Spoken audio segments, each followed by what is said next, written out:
நம்ம ஒருத்தரை மேனிஃபெஸ்ட் பண்ணிட்டோம் அப்படின்னா, யுனிவர்ஸ் வந்து அந்த பர்சன் ஆணோ, பெண்ணோ அது எந்த உறவா வேணா இருக்கலாம். கணவன், மனைவி, காதலர்கள், பெற்றோர், பிள்ளைகள், நண்பர்கள் அப்படி யாரா வேணா இருக்கலாம். அவங்க மேனிஃபெஸ்ட் ஆயிட்டாங்க அப்படின்னா, யுனிவர்ஸ் நம்மளுக்கு எந்த மாதிரி சைன்லாம் கொடுப்பாங்க. அந்த குறிப்பிட்ட நபரோட பெயர் எல்லா இடத்துலையும் நீங்கள் பார்க்குற இடத்துலலாம் மேக்ஸிமம் டைம் உங்களுக்கு காமிச்சிக்கிட்டே இருக்கும்.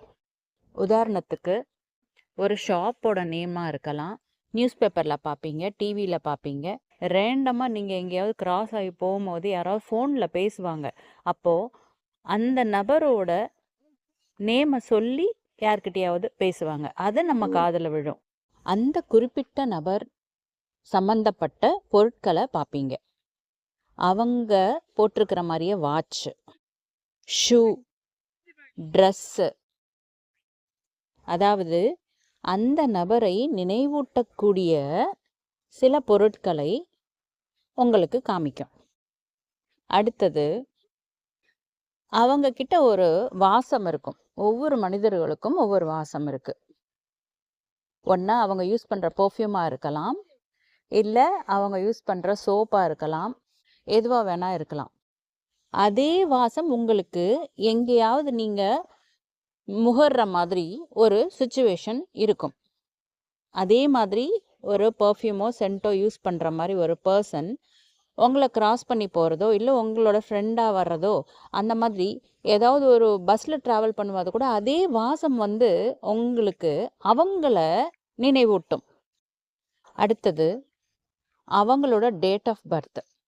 எந்த டேட் ஆஃப் பர்த்தாக இருக்கோ அந்த டேட் ஆஃப் பர்த்துக்கு தகுந்த மாதிரி யாராவது உங்கள் குடும்பத்தில் இருக்கிறவங்களோ, இல்லை உங்கள் ஃப்ரெண்ட்ஸில் இருக்கவங்களோ யாராவது அதே டேட்டில் பிறந்திருப்பாங்க. இல்லை அதே டேட்டு திருப்பி திருப்பி உங்களுக்கு எங்கேயாவது காமிக்கும்.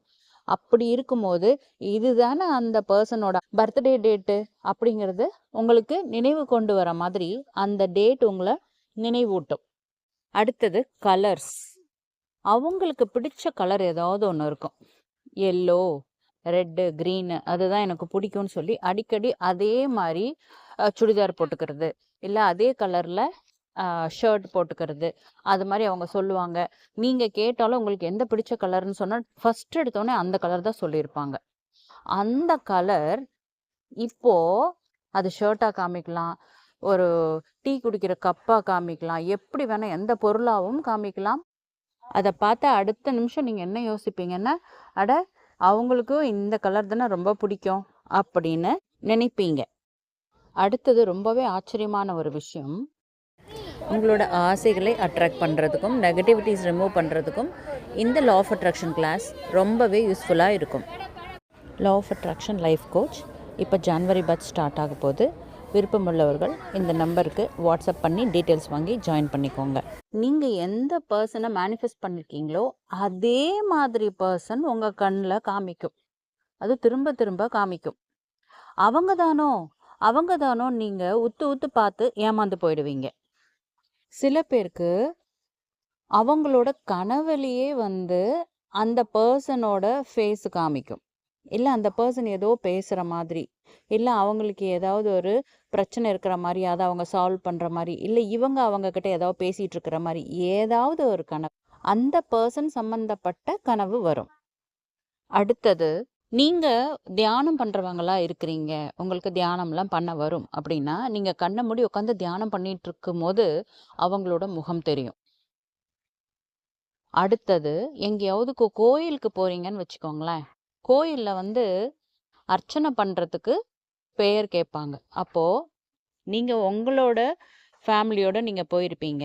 ஆனால் அர்ச்சனை வந்து வேறு யாருக்காவது பண்ணும்போது உங்களோட அந்த ஸ்பெசிஃபிக் பர்சன் அவங்க நேமை சொல்லி யாராவது அர்ச்சனை பண்ணுறது நீங்கள் காதால் கேட்குற மாதிரி இருக்கும். அந்த மாதிரி நடக்கும்போது அப்படியே புல்லரிக்கிற மாதிரி ஒரு ஃபீல் வரும் உங்களுக்கு. அடுத்தது சில பாடல்கள் இல்லை படம் ரொம்ப உங்களுக்கு பிடிக்குமா இருக்கும். நீங்கள் குடும்பத்தோடு சேர்ந்து அவங்களும் இருக்கிற மாதிரி எப்பாவது அந்த மூவிக்கு போயிருப்பீங்க, இல்லை 2 பேரும் சேர்ந்து அந்த பாட்டை பாடியிருப்பீங்க. அந்த மாதிரி ஏதோ ஒரு நிகழ்வுகள் இருக்கும். அந்த பாடலோ படமோ இப்போ உங்களுக்கு வந்து நினைவூட்டுற மாரி உங்க கண்ல அடிக்கடி பாப்பப் ஆகும். எங்க நீங்க சோஷியல் மீடியா ஓப்பன் பண்ணாலும், அந்த பாட்டோ, அந்த படமோ திரும்பி திரும்பி டிஸ்ப்ளே ஆகும். நீங்க அத வந்து ரெசிஸ்ட் பண்ண முடியாம, அத ஓப்பன் பண்ணி பார்த்து, அவங்கள நீங்க ஞாபகம் படுத்திக்குவீங்க. ஸோ, இந்த மாதிரி அறிகுறிகள்லாம் வந்ததுன்னா, பிரபஞ்சம் வந்து நீ யாருக்காக மேனிஃபெஸ்ட் பண்ணியிருக்கியோ, இப்ப அவங்க மேனிஃபெஸ்ட் ஆயிட்டுருக்காங்க, இல்ல ஆயிட்டாங்க அப்படின்னு நம்மளுக்கு உணர்த்துறதற்காக தான் இந்த மாதிரி அறிகுறிகள காமிக்கிறாங்க. நம்ம மேனிஃபெஸ்டேஷன்ல ஏதாவது தப்பு இருந்தாலும் அறிகுறிகள் காமிக்கும். இது வந்து இன்னும் சரியா இல்லாம இருக்கு. இத சரிப்படுத்து அப்படிங்கிறதுக்காகவும் இந்த மாரி அறிகுறிகள் காமிக்கும். அறிகுறிகள் காமிச்ச உடனே அவங்க நம்மளுக்கு கிடைக்க போறாங்க அப்படின்னு மட்டுமே அர்த்தம் கிடையாது. இந்த அறிகுறிகள்லாம் நம்மளுக்கு காமிக்கிறதே ஏஞ்சல்ஸ் தான். யுனிவர்ஸ் வந்து இது மாரி ஒரு விஷயங்கள் இருக்கு அப்படின்னு வந்து ஏஞ்சல்ஸ் மூலியமா நம்மகிட்ட பேசுறாங்க. அப்போ நம்ம யுனிவர்ஸ்க்கு மட்டும் இல்லாம ஏஞ்சல்ஸ்க்கும் நன்றி சொல்லி பழகணும். நன்றி, வணக்கம். அடுத்த வீடியோல பார்க்கலாம்.